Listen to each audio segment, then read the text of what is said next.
Good afternoon, everyone, and thank you for joining us for today's community conversation. We'll be getting started in just a moment. We've got a lot of people registered today, so I just want to make sure that we give a few minutes for everybody to get connected to the presentation. So thank you for joining us today, and we'll be getting started in just a couple of minutes.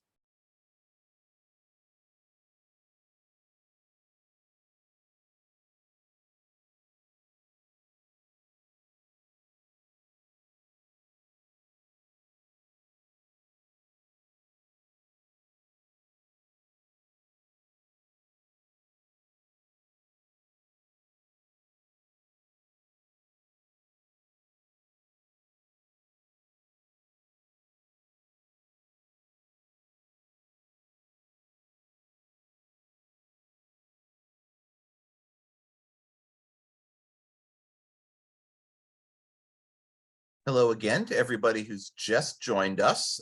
Thank you for attending today's community conversation, suicide prevention in the LGBTQ plus community. I just want to make sure we've got time for all the registrants to get connected. So just give us another minute or two, and then we'll get underway.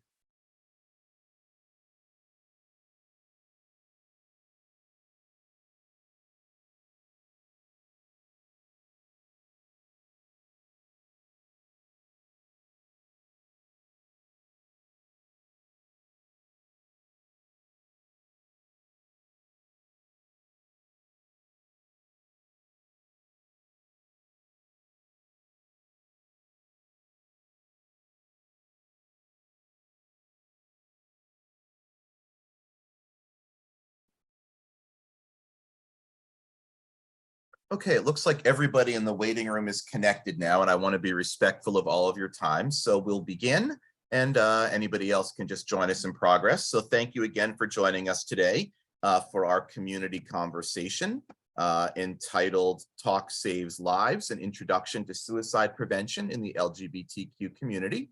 My name is Jeff Feldman. I am the moderator for today's webinar and the Director of Advocacy and Communications here at NASW New Jersey. And I'm very happy to be joined by today's Roithmayr-Clemens, who is the Executive Director of the New Jersey Foundation for Suicide Prevention's New Jersey chapter. And before we begin, just a couple of housekeeping notes. You all should be able to see the closed captions should be running along the bottom of the screen if you need them. And reminder, we are recording today's presentation for future use, and it will be available on our YouTube page. So we ask that you please make sure you keep your cameras on mute. And if you do come online, just to be respectful and professional in your communications, if we ask you to unmute to ask your questions. We are going to have time for Q&A at the end of the presentation. But if you have questions along the way, feel free to put them in the chat, and we will address them when we have the opportunity. And other than that, thank you so much for joining today, and I'm happy to turn the presentation over to Elizabeth. Thank you so much, Jeff, and thank you everyone for being here this afternoon. A little housekeeping update on my end. I'm located in North Jersey, and we got rocked pretty hard by some storms overnight. So I'm operating on a backup generator. So for the purposes of the presentation, I'm going to actually turn my video off just to conserve my Wi-Fi connection. You know, the important context of the presentation is going to be in the slides and listening to my voice, but I wanted to make that side note since that is a little bit different than the way that we typically do the presentation, and just thank you for understanding, and fingers crossed that we make it through. So give me 1 second. I'm going to go ahead and share my screen with our presentation.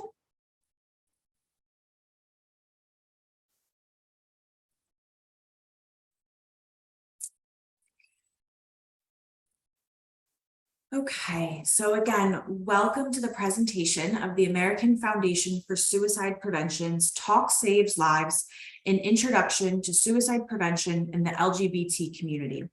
As Jeff said, my name is Roithmayr-Clemens, and I'm the Executive Director for the New Jersey chapter with AFSP. And I thank you so much for joining today. Suicide can be a sensitive topic to discuss, but talking about suicide is critical to its prevention, and I'm grateful that you have joined us for this important conversation. Overall, we hope you leave with greater understanding about suicide prevention from today's presentation and feel more empowered in talking about suicide prevention and mental health with those in your life. The purpose of today's presentation is to provide a general overview about suicide, whom it affects, and what can be done to prevent this leading cause of death. Following today's presentation, you will be able to describe the scope of the problem within the LGBTQ communities, explain key research findings, recognize suicide risk factors and warning signs for LGBTQ people, demonstrate how to seek and offer support for yourself and others, and share information about crisis resources and services for the LGBT community. Before we start, I'm just going to highlight that this presentation is meant for educational purposes and is not a substitute for professional mental health services. If you feel like you need more information about finding professional services, use the resources listed at the end of the presentation.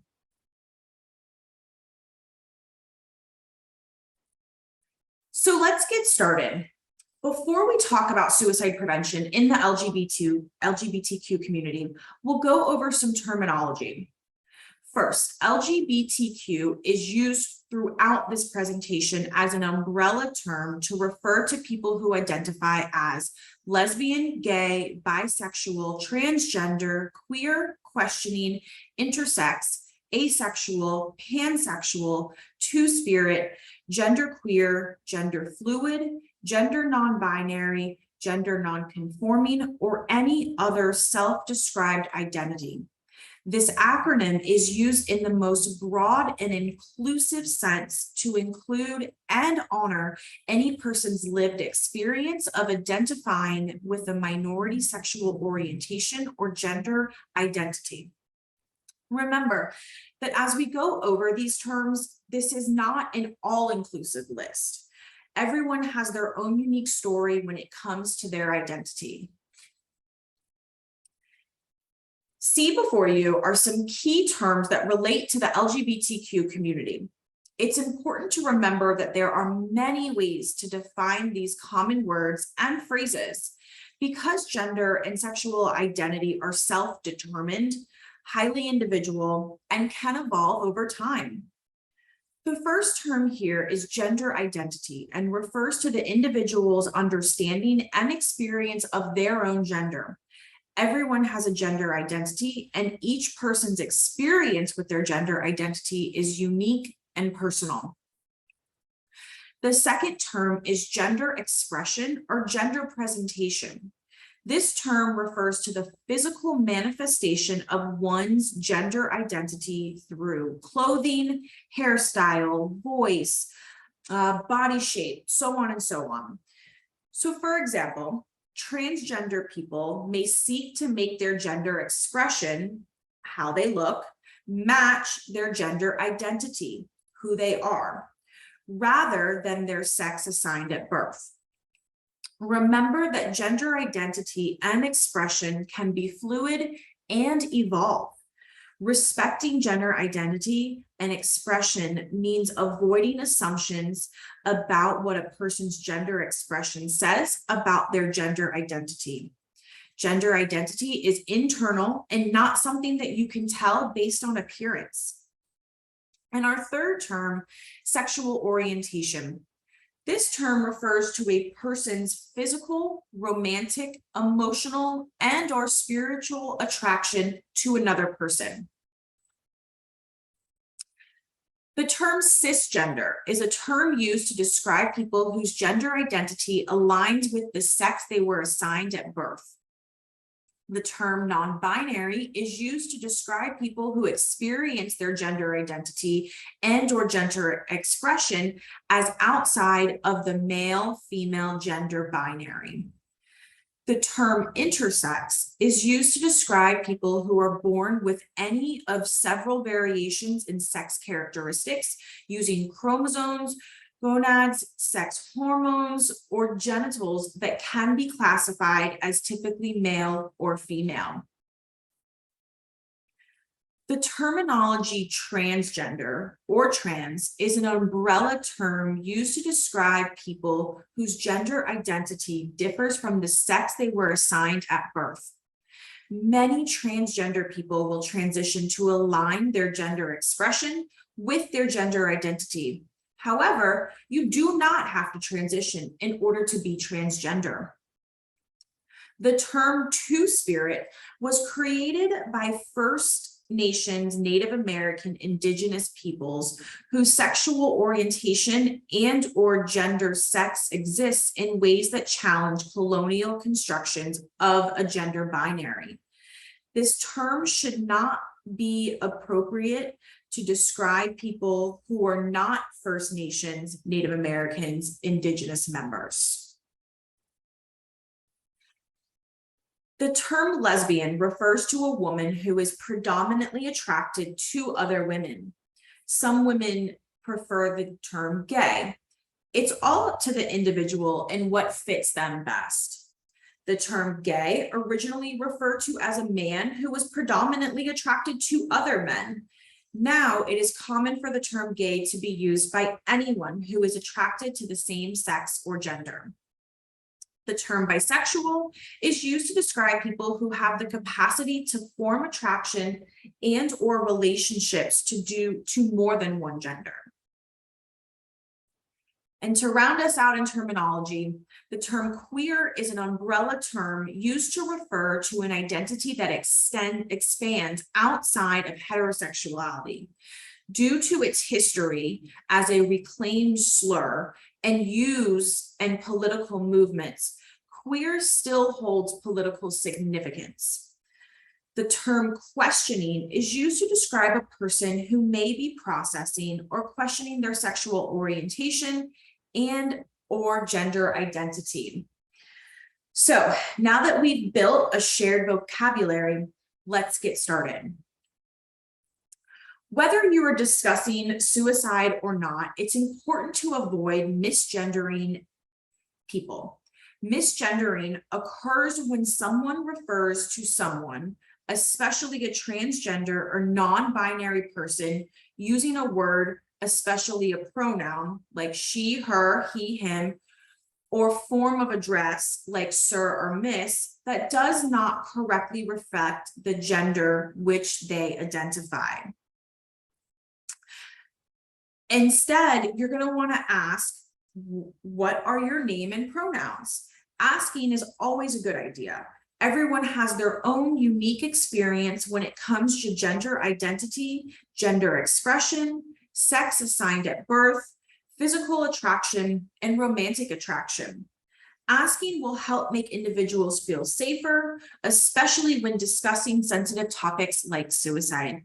And I want to take a note here. It's something that I know when a lot of you joined in today, I could see on the screen that you've included your pronouns in your Zoom name. And I think that that's something really important too, because that again helps create just a safe culture in talking about suicide and suicide prevention within the LGBTQ community. So thank you for doing that.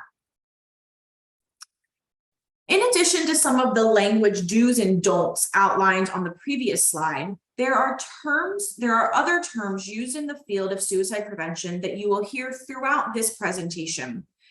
The terms suicide loss survivor, survivor of suicide loss, suicide bereaved, or bereaved by suicide are the most common terms used to describe individuals, family members, and friends of someone who has died by suicide.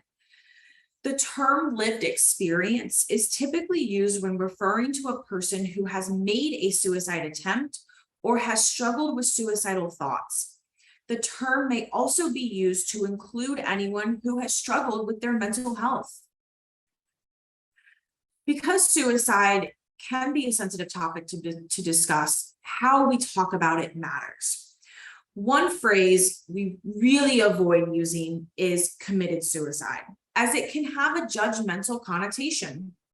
Moreover, because suicide is a health issue, it's important to talk about suicide like we would any other health issues, such as cancer or diabetes. We wouldn't say that someone committed cancer or committed a heart attack.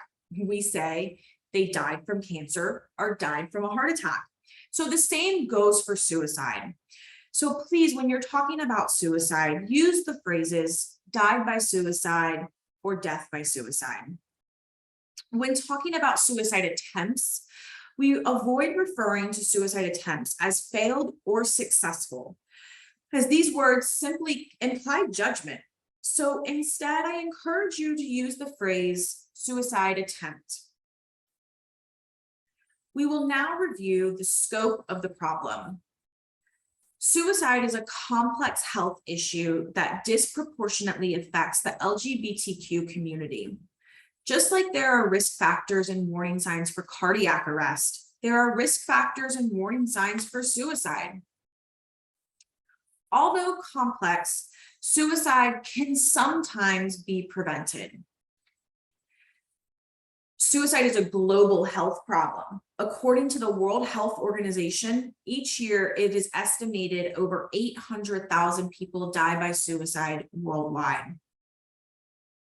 In the United States, suicide rates are collected through the National Violent Death Reporting System and recorded by this, are collected through the Violent Death Reporting System and recorded by the Centers for Disease Control and Prevention. The CDC reports that in 2019, the most accurate, that this is wrong. We have not updated these slides. I'm so sorry, you guys. So as you'll see on the slide, the CDC reports that in 2020, which is the most recent data that we have, just over 45,000 people died by suicide in the United States. And there were an estimated 1.2 million suicide attempts. The data collection methods that are currently in place in the US to collect demographic information at the time of death includes age, race, ethnicity, and sex, not gender, but doesn't record items related to sexual orientation or gender identity. Therefore, this information is not routinely or systematically connected. As a result, we don't have any systematic data on any cause of death for LGBTQ people, including suicide. The US is not alone in this. No country in the world systematically identifies sexual orientation or gender identity at the time of death. So lacking universal data, what is known about the prevalence and patterns of suicidal behaviors and deaths among lesbian, gay, bisexual, transgender, and queer people has mainly come from a variety of research approaches. While the rate of suicide among LGBTQ people is unknown, we do know information about suicidal thinking, plans, and attempts. The National Survey on Drug Use and Health is an annual nationwide survey that provides national and state level data on the health of adults ages 18 and older in the United States. The NSDUH asks 3 items related to suicide, including, at any time in the past 12 months, did you seriously think about trying to kill yourself? During the past 12 months, did you make any plans to kill yourself? And during the past 12 months, did you try to kill yourself? Each question has a yes or no option. In 2015, the NSDUH added items related to sexual orientation, asking participants, which one of the following do you consider yourself to be? With the answer options, heterosexual, that is straight, lesbian or gay, bisexual, and don't know.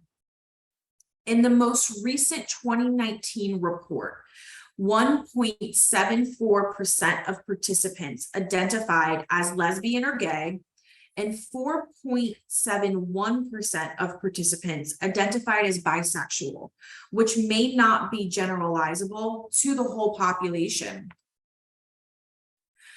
The National Survey on Drug Use and Health Findings show that those who seriously thought about trying to kill oneself in the past 12 months, those who identified as gay or lesbian, had a prevalence rate 2.3 times higher. And those who identified as bisexual had a prevalence rate 4.2 times higher than those who identified as heterosexual. The survey also showed that among those who made plans to kill oneself in the past 12 months, those who identified as lesbian or gay had a prevalence rate 3.6 times higher, and those who identified as bisexual had a prevalence rate 6.3 times higher, and those who identified as heterosexual 1.6. Among those who made a suicide attempt in the past 12 months, those who identified as lesbian or gay had a prevalence rate 3.6 times higher, and those who identified as bisexual had a prevalence rate 6.7 times higher than those who identified as heterosexual. Another national survey, which is the Youth Risk Behavior Survey, YRBS, which was developed in 1990 to monitor health behaviors among youth and young adults in the United States. These surveys of representative samples of 9th through 12th grade students are conducted every 2 years, usually during the spring semester. The YRBS asks 3 items related to suicide, including, during the past 12 months, did you ever seriously consider attempting suicide? During the past 12 months, did you make a plan about how you would attempt suicide? And during the past 12 months, did you actually attempt suicide? All with yes or no answer options. Beginning in 2015, a question asking about sexual identity was added for the first time to the core questionnaire. The question asked participants, which of the following best describes you? With the response options being the following: heterosexual, gay or lesbian, bisexual, and not sure. Findings from the 2019 YRBS show that among those who seriously considered attempting suicide in the past 12 months, students who identified as lesbian or gay had a prevalence rate 3.1 times higher, and those that identified as bisexual had a prevalence rate 3.7 times higher than those who identified as heterosexual. Among those who made a plan to attempt suicide in the past 12 months, students who identified as lesbian or gay had a prevalence rate 3.2 times higher, and those that identified as bisexual had a prevalence rate 3.8 times higher than those who identified as heterosexual. Among those who made a suicide attempt in the past 12 months, the prevalence rate was 3.4 times higher for those who identified as lesbian or gay, and 4.5 times higher for those who identified as bisexual than for those who identified as bisexual than those who identified as heterosexual. By adding sexual orientation to these national surveys, more information becomes available regarding the health of sexual minority individuals, that they are disproportionately affected by suicidal thinking and attempts. Developing evidence-based practices and strategies for preventing suicide relies on research and accurate data collection. What we know from research informs our work in preventing suicide among LGBTQ people. However, there is much to be learned about how LGBTQ people are impacted by suicide. So in this section, we're going to talk about what we have learned through suicide prevention research. Now, while the term LGBTQ throughout the presentation, suicidal ideation and behavior differs depending on which group you are talking about. This means that interventions need to be tailored for each group. So please note that in this section, the terms used throughout will reflect the terms used from research studies themselves. So for example, if a study only encompasses lesbian, gay, and bisexual individuals, we will refer to the group in the study as LGB. In the same way, if a study only encompasses transgender people, we will refer to the group in the study as transgender people. Although knowledge of suicide death rates is lacking, we know more about the prevalence of suicidal thinking and behaviors in LGBTQ people. As covered previously, national surveys include data about lesbian, gay, and bisexual adults and adolescents attempt suicide at a significantly higher rate than heterosexual individuals. While sexual orientation items were added in 2015, gender identity was not added, and there is not collected in these national surveys. What is known about suicide as it relates to transgender people is mainly through community surveys and research studies.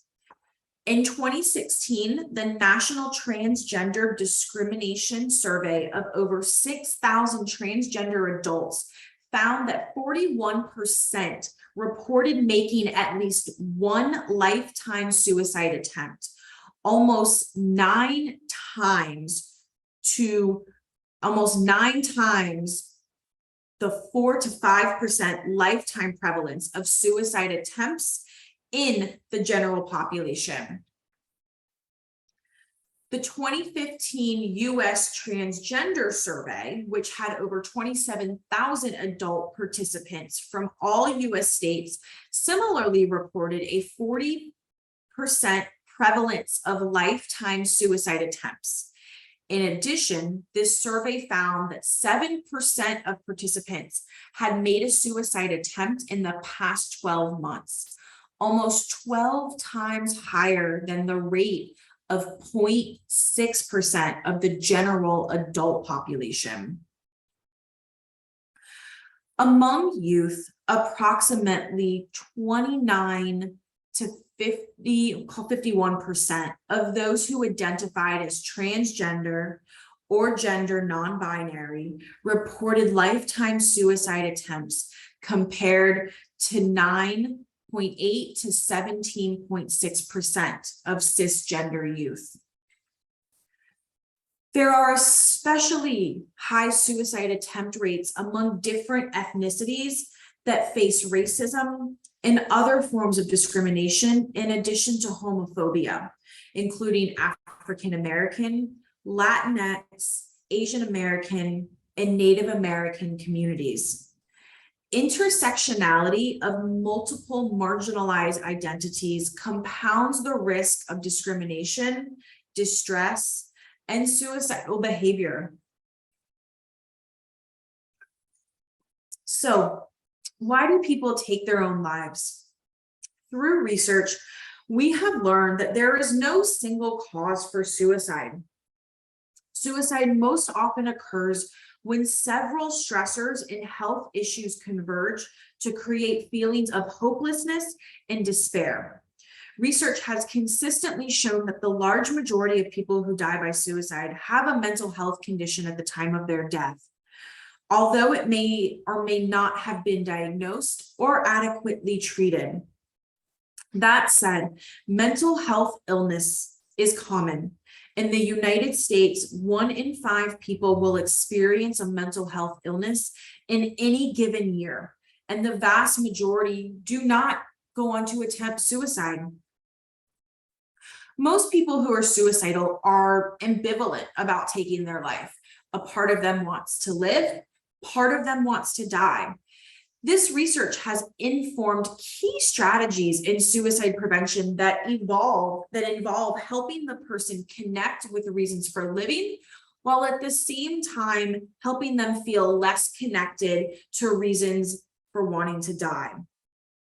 Research has helped us better understand the perspective of a suicidal person. When a person has reached that moment of crisis, thinking becomes constricted, causing a state of intense tunnel vision. And in that moment, the person is unable to consider other options. In that brief period of crisis, the person cannot foresee a time when the unbearable pain will end, and therefore may consider suicide as a way to end the pain. This research has led to life-saving, actionable strategies. Understanding the perspective of a suicidal person has informed prevention measures, and research has shown clear evidence that in that moment of crisis, time and distance can be life-saving measures. Time for the intense suicidal risk to diminish, and distance between the individual who is suicidal and the method for ending their life. It's important to note here that identifying as LGBTQ in itself is not what increases risk for suicide. Rather, it is the increased experiences of stigma, discrimination, family rejection, trauma, homelessness, and mental health suffering that are known to increase the risk.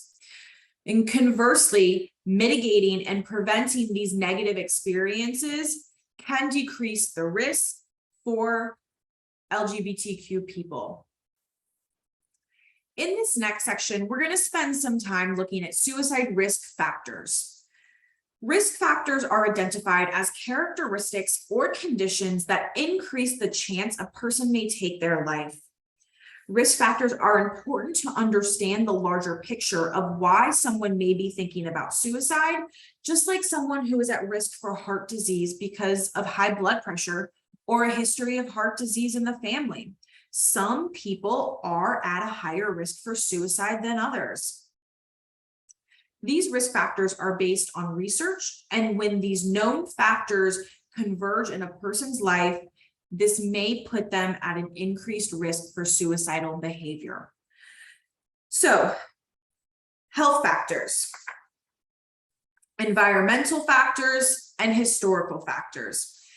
These risk factors can change over time and is based on what is happening in an individual's environment.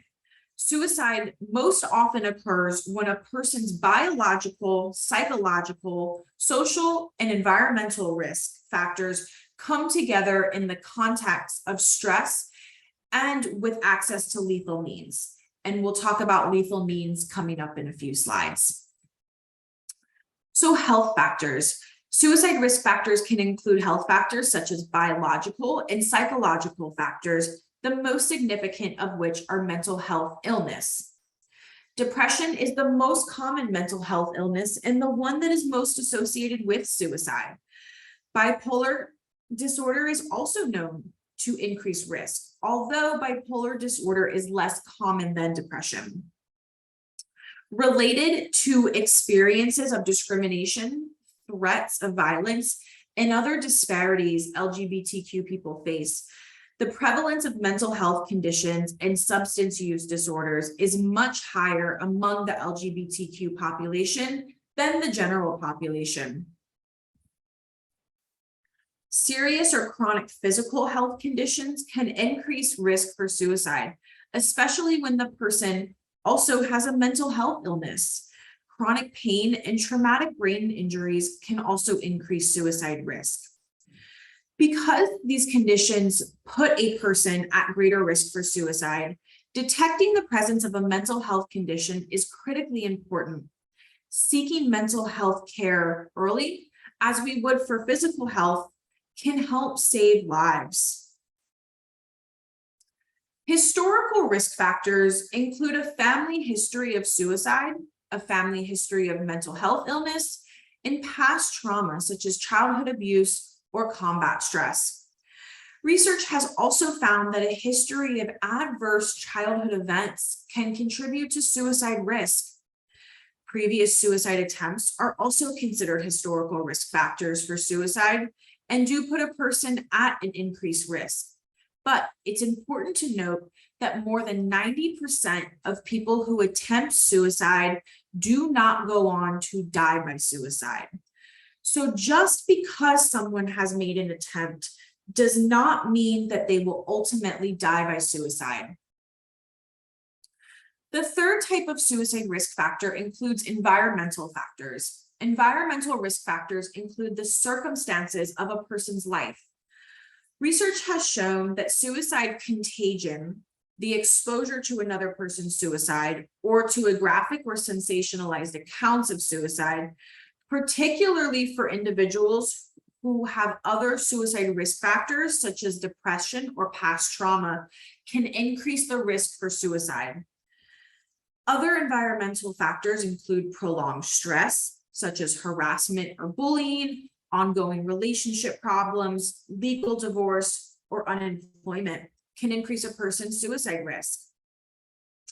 Although everyone faces stressful life events, members of the LGBTQ community can be continually exposed to harsh criticisms merely because of their gender identity, gender expression, or sexual orientation. These stressors, when added to existing risk factors already mentioned, such as depression, substance use disorders, or unemployment, can increase the vulnerability for feelings of hopelessness, helplessness, and thoughts of suicide. It's important to note about environmental factors that they aren't thought to lead to suicide on their own.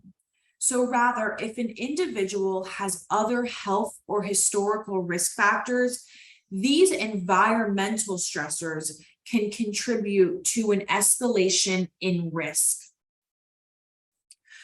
Risk factors that contribute to a higher degree of suicidal behavior for LGBTQ people include social isolation and low self-esteem, substance abuse, depression, anxiety, and other mental health illness, often resulting from or worsened by stigma and discrimination. Other LGBTQ specific risk factors include family rejection, bullying, cyberbullying, laws and public policies that reinforce stigma and discrimination, as well as lack of laws and policies that protect against discrimination.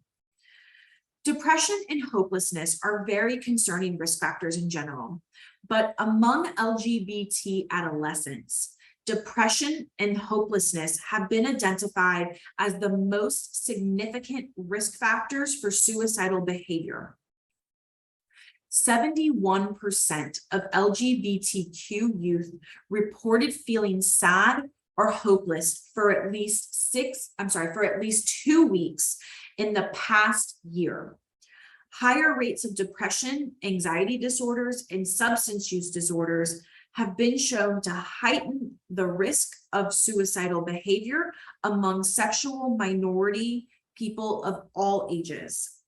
Stigma, victimization, and discrimination based on sexual minority status clearly contribute to mental health illness, and in turn to suicidal ideation and suicide attempts in LGBTQ people. So what we are seeing on the surface, what you're seeing on the surface, if you look at the image on the slide to the left, does not often reflect everything we know that a person may be experiencing, right? So what others may know and what you may see on the left side of your screen is just a recent divorce and more stress at work. But what others may not know, and what you'll see on the right side, is that maybe there's been a family history of suicide. There's been depression, prolonged stress at work, and drinking more than usual. My name's Josie. I am a loss survivor, and I'm also an attempt survivor.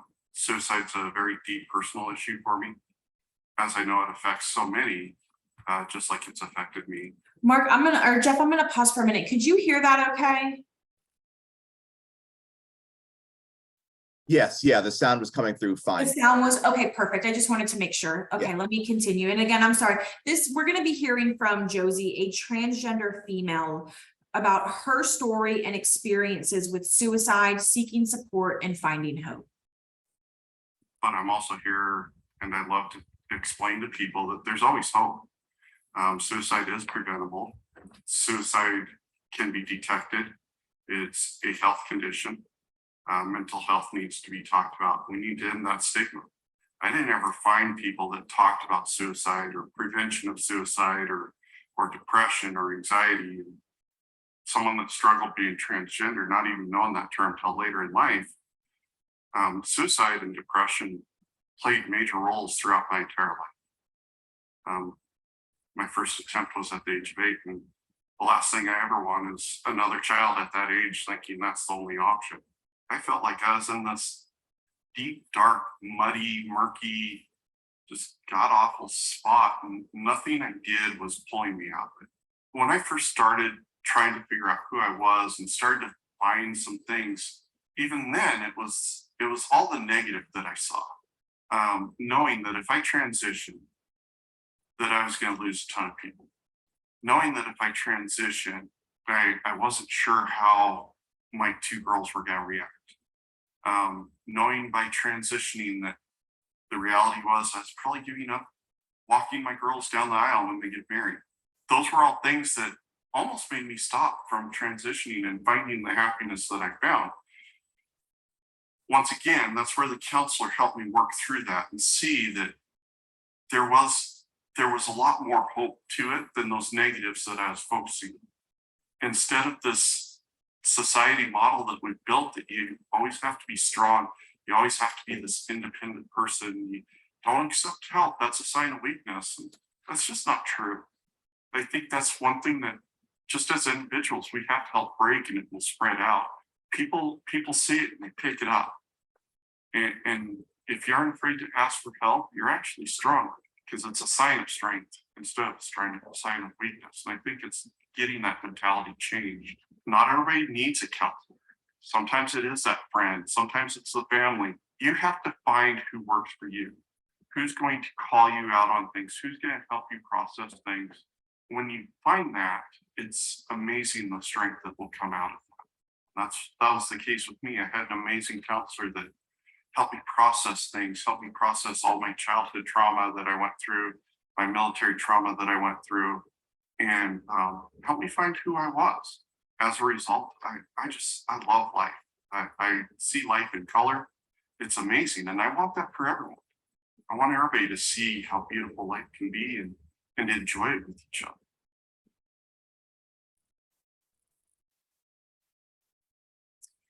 So now we're going to talk about warning signs. While many of the suicide risk factors we discussed endure over a longer period of time, warning signs are observable signs that signal suicidal risk in the near future. It's important to note that warning signs are not always obvious. Warning signs can also vary from person to person. Suicide warning signs are typically displayed in 3 main ways that we can detect: talk, behavior, and mood. And we're going to discuss each one of these in more detail. Many people who are suicidal talk about ending their life, either directly or indirectly. Remember, each person is different. And while some people may make their intentions clear and known, like saying they have no reason to live or that they feel trapped or like a burden to others, other people may keep their thoughts hidden, in which their comments and behaviors may be subtle and go unnoticed. The person might joke about it or only hint at their despair, but it's important to take it seriously, especially if they are displaying other warning signs for suicide. Behaviors that are atypical for a specific person may signal risk. especially if related to a painful event or loss. These can include use of alcohol or drugs, trouble sleeping, either experiencing insomnia or sleeping too much. A person may start acting more recklessly. They might withdraw from activities, especially from activities that they would normally enjoy. And while most people who are suffering internalize their pain and depression, some people may express distress in the form of aggressive actions. The person may isolate themselves from social circles. The key is to notice changes in unusual behavior.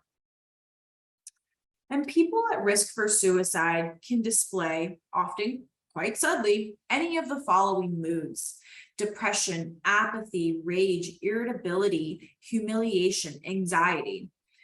All moods one would expect of someone who feels overwhelmed and desperate. We all have our ups and downs in our mood, but when you notice a change that seems uncharacteristic or concerning, it's important to speak to the person about what you have noticed. An example could be if they've struggled with their depression over time, changes can signal that mental health symptoms are worsening and that a risk is increasing. Another example could even be sudden unexplained happiness in someone who has been depressed, which sometimes can indicate that the individual has decided on a plan and is relieved that they will no longer be in pain.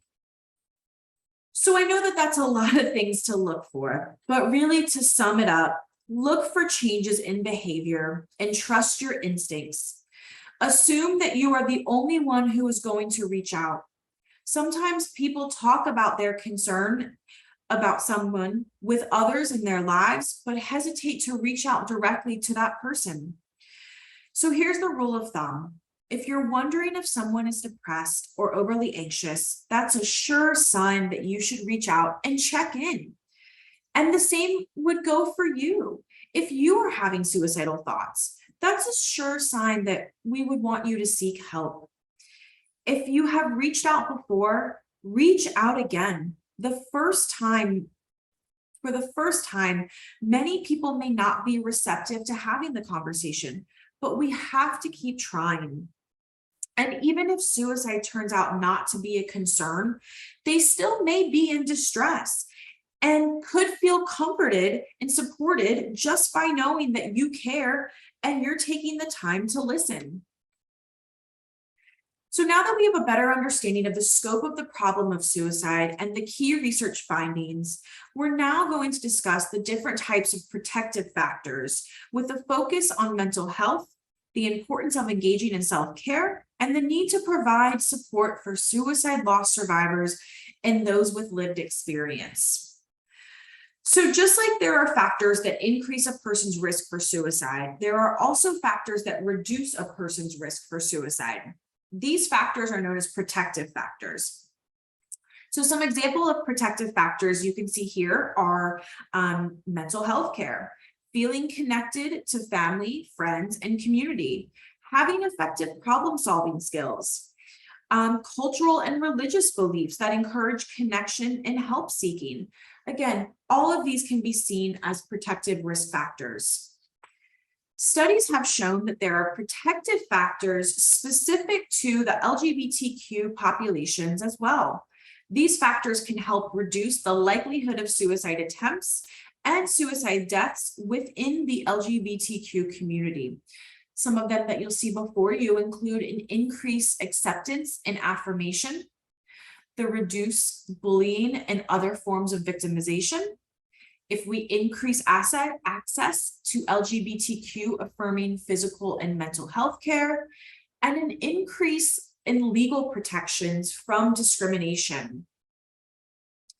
Limiting access to lethal means. So research shows that by temporarily reducing a suicidal person's access to lethal means that we give suicidal individuals time for the intense suicidal risk to diminish, and time for someone to intervene with mental health support and resources. During a period of high risk, the safer their environment is, the better chance a suicidal person has of living through that crisis period. So some examples of limiting access to lethal means include installing shutoff devices in cars linked to carbon monoxide sensors. We've learned through research that installing barriers on bridges helps to deter suicides. And in fact, several studies have shown that installing bridge barriers help lower the suicide rate for an entire region. And importantly, given that firearms account for 51% of suicides, firearm safety is critical to reducing suicide rates. So we want to talk about gun safety education, right? This isn't a debate, it's a bipartisan issue. So just knowing that if someone is struggling with their mental health and you know that they have a firearm in the household, it might be time to look at either removing the firearm or make sure it's safely locked up somewhere. Critical to suicide prevention is connecting to mental health treatment when needed. Addressing mental health can be challenging, and research suggests that less than half of individuals with a mental health illness seek treatment. One way to encourage individuals to seek help for their mental health illness is to treat mental health like any other aspect of our health. There are certain times when a person needs extra support or becomes ill, and it's critical to seek the help of a trained professional. There are many types of treatment available, like various kinds of psychotherapy and medication. An important component of treatment for a person who is thinking about suicide or is at risk is to include developing ways to manage suicidal ideation and behavior. An important thing to mention here is that you have to make sure that you find the treatment that works best for the individual. There are several ways to approach finding LGBTQ affirming and competent mental health professional. First, consider your needs and what is important to you. It can be helpful to think about finding a therapist that works like a dating relationship. Sometimes it's the right match, sometimes it's not. This can be due to different factors, including timing, the type of therapy practice, and the connection between the therapist and the person seeking help. When talking with a new therapist, let them know your concerns and previous experiences with mental health care. It's okay and normal to try a few different therapists before finding the right one.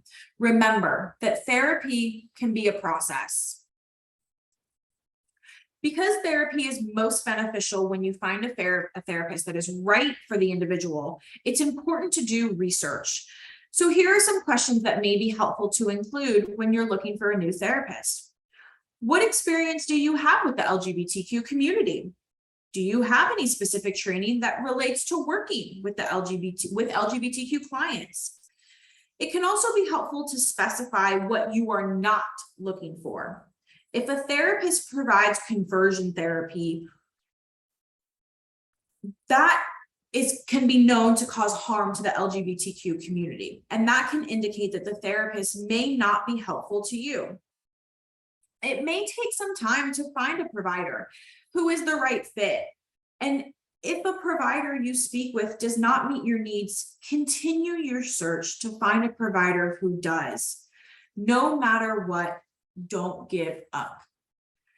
Having positive and supportive relationships, whether they be a chosen family member, friends, LGBTQ affirming local groups, or online forums, can help protect against suicide risk. Social support also means setting boundaries or staying away from people who make you feel worse. Just as people can find strategies that optimize their physical health, people can do the same for their mental health. In addition to professional mental health care, proactive self-care strategies like good sleep habits, exercise, nutrition, physical activity, and reaching out for help can also play a critical role in taking care of our mental health. So now that we have reviewed suicide risk factors and warning signs and key suicide prevention efforts, this last section will cover what we can all do to help prevent suicide. Take care of your own mental health. You can do that by taking care of yourself physically, emotionally, and reaching out to trusted networks and seeking help from a mental health professional. Watch for the warning signs in yourself and others. Reach out, have an honest conversation about mental health. And we'll talk more about how to have these conversations coming up in the next couple of slides. Seek help and share resources. As we covered earlier, suicide warning signs typically display in three main ways: talk, behavior, mood. Remember that warning signs may be subtle and can vary from person to person. They can also be present long before risk is high. So it's a good idea to have regular conversations about mental health. Early intervention before a crisis occurs is most helpful. It is important to have a private, caring, supportive conversation with someone you might be worried about to allow them to share what they are experiencing. A conversation is a way to show that you care and allows you to gain more information about their level of distress. Start the conversation by saying why you wanted to talk and be specific. So, for example, I've recently noticed that lately you've been stressed out and anxious. Say that you want to support them and that you are not there to judge them in any way. So that could sound like, I'm concerned about you. I want you to know that I care and I'm here to support you. And then you're going to want to ask open-ended questions like, so how are you? Or how have things been going? Remember that just because someone is having thoughts of suicide doesn't mean they are in immediate danger. So having a conversation will help you develop a plan of action together. Now, there are some things that you want to make sure you do when talking with someone about suicidal thinking and behavior. You want to avoid minimizing their feelings. You want to avoid trying to convince them that life is worth living. And you want to avoid advice to fix it. If they are in crisis, listen and connect with help. Listen to their story and offer to help them find a health professional. Help them take active steps towards keeping them and their environment safe. If you think they might make an attempt soon, stay with them. Do not leave them alone. Help them remove lethal means or remove themselves from potentially dangerous area and escort them to mental health services or in an emergency room. If the situation, though, puts your own safety at risk, leave the area immediately and call emergency services. While now with the launch of 988, this is where we really want to make sure individuals know that if there is an active suicide attempt in place, 911 is the emergency service that we would recommend using.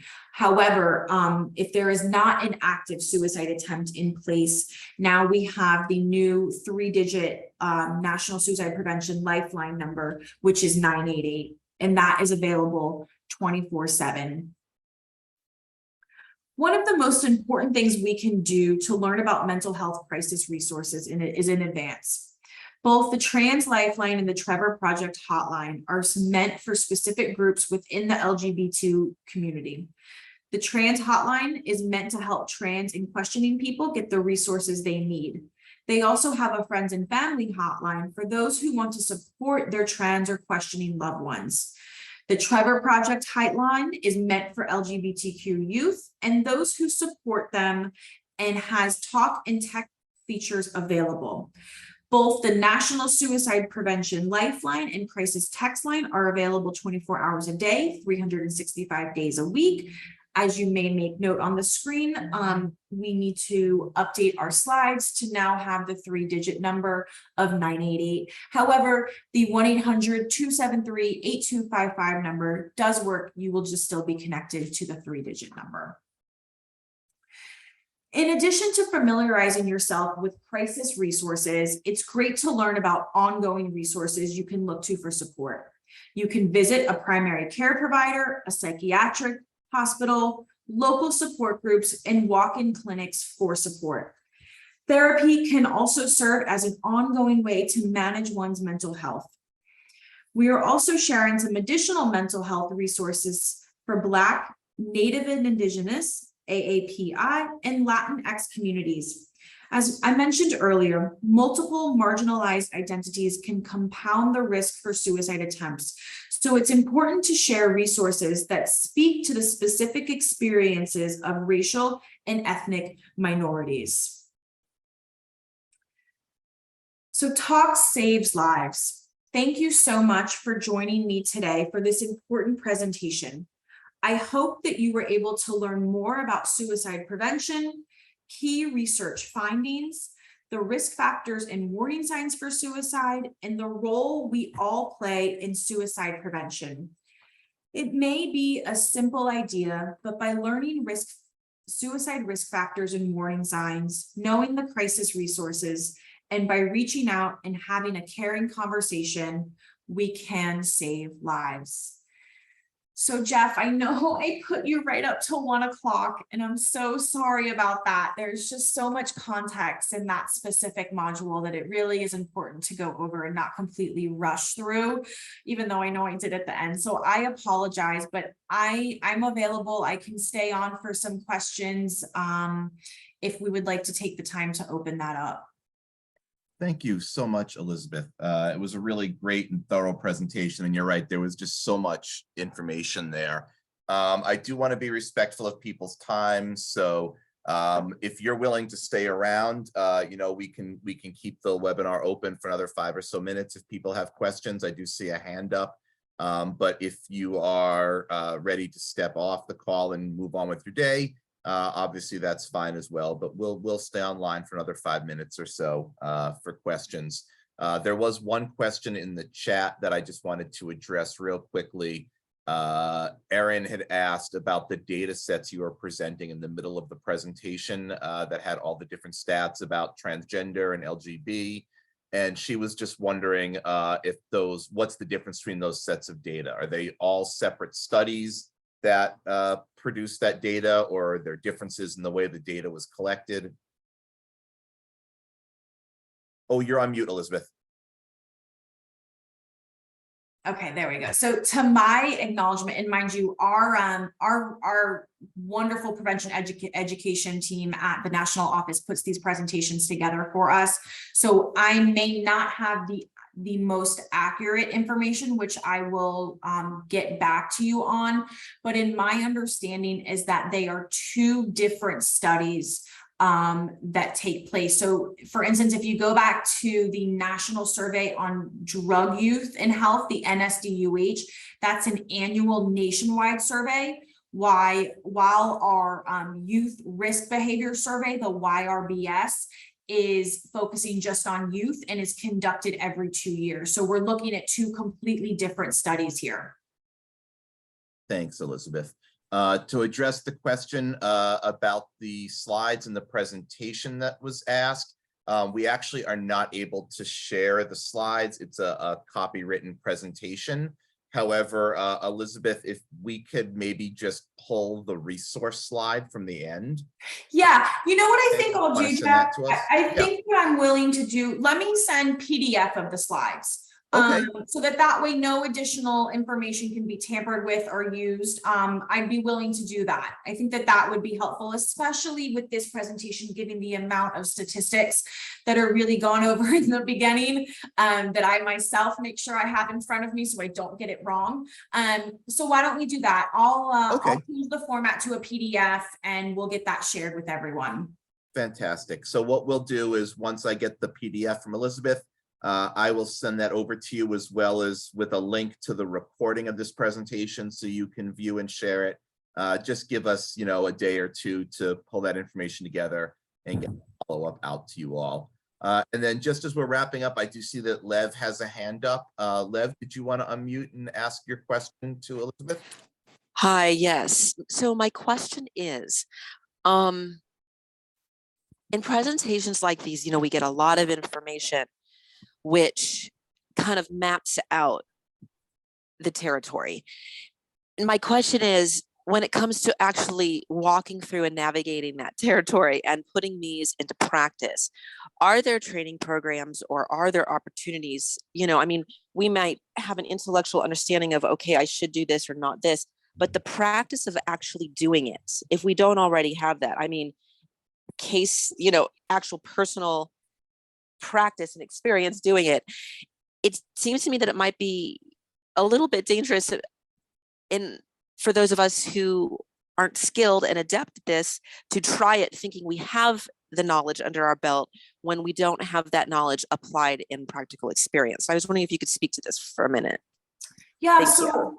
yeah, of course, that's a great question, and it's an opportunity for me to share really quick here. This is, you know, again, an introduction to suicide prevention, right? It's in our title. So this is a general overview.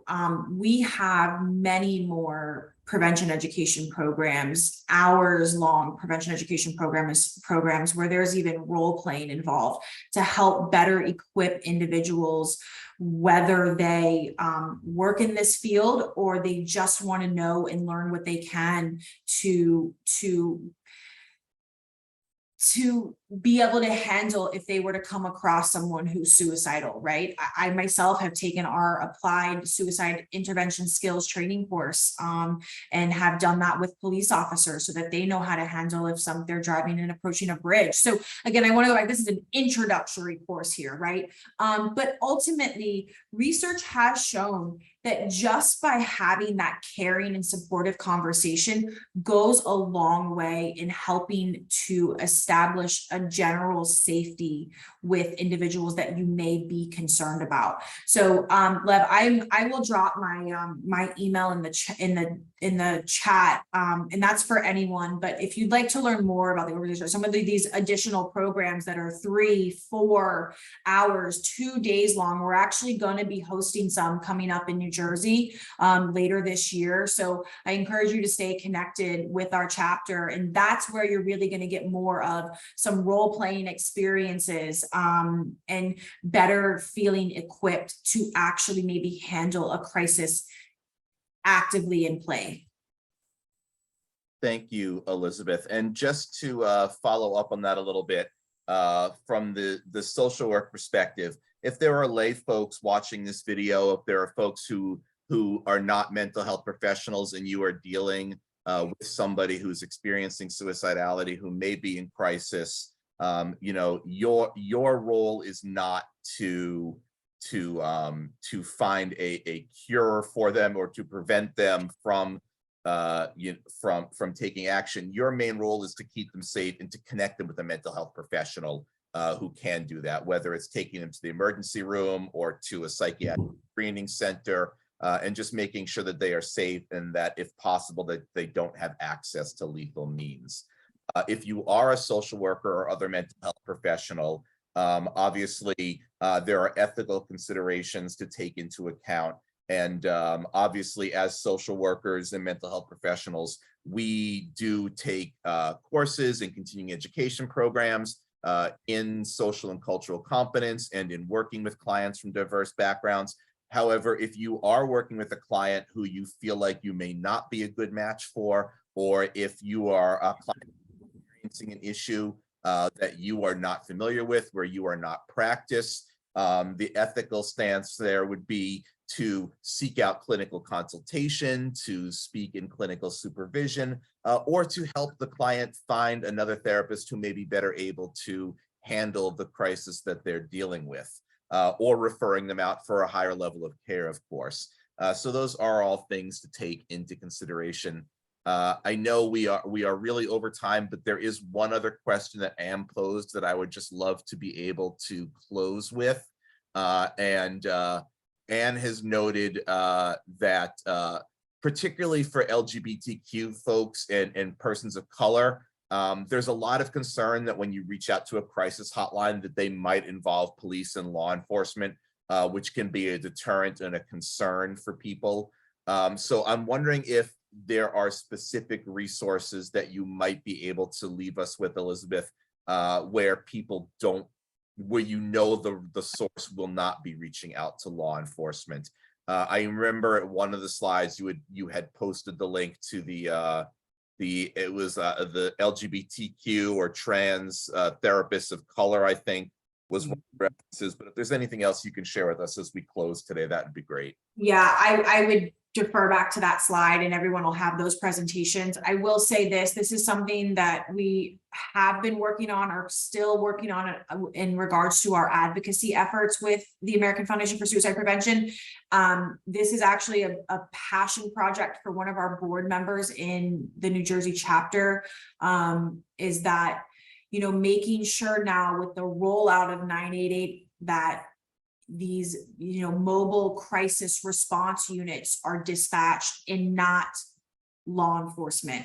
So that's going to take some time. It's going to take funding. We are blessed to have some good funding in New Jersey to help us start this, but I would still deter back to some of those resources that were in the slides. Again, you'll get a copy of those, but we are actively still working on that with 988 and the rollout of 988 and making sure the funding again of the mobile response crisis units are available so that they are the one dispatched to the scene, not 911. But honestly, there really is no guarantee. If there's any ounce of concern in any call center that they may detect, as of right now, they're still going to likely dispatch the police, excuse me. So we have some work to do on that. But again, 988 really has been a positive thing for us that we've seen in the state of New Jersey. And so I think utilizing that as a resource, no matter the gender identity, gender orientation, could also be helpful.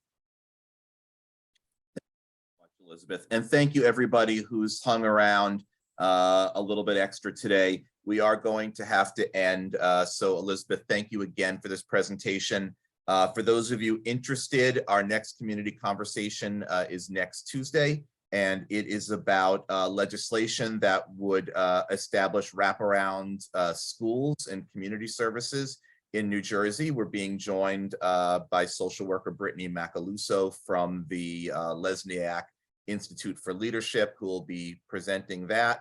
And for those of you interested in more LGBT related content, we are working on bringing in some more speakers who can do presentations next month in honor of LGBTQ History Month and National Coming Out Day. So stay tuned for that. There are no CE certificates with this presentation. This is not a continuing education presentation. It's just an informal educational presentation. So thank you all very much. Give us a day or two to get the slides out to you, and we'll see you at our next community conversation. Thanks a lot, everyone. Have a great day. Thank you, everyone. Take care. Thanks, Jeff. Bye-bye.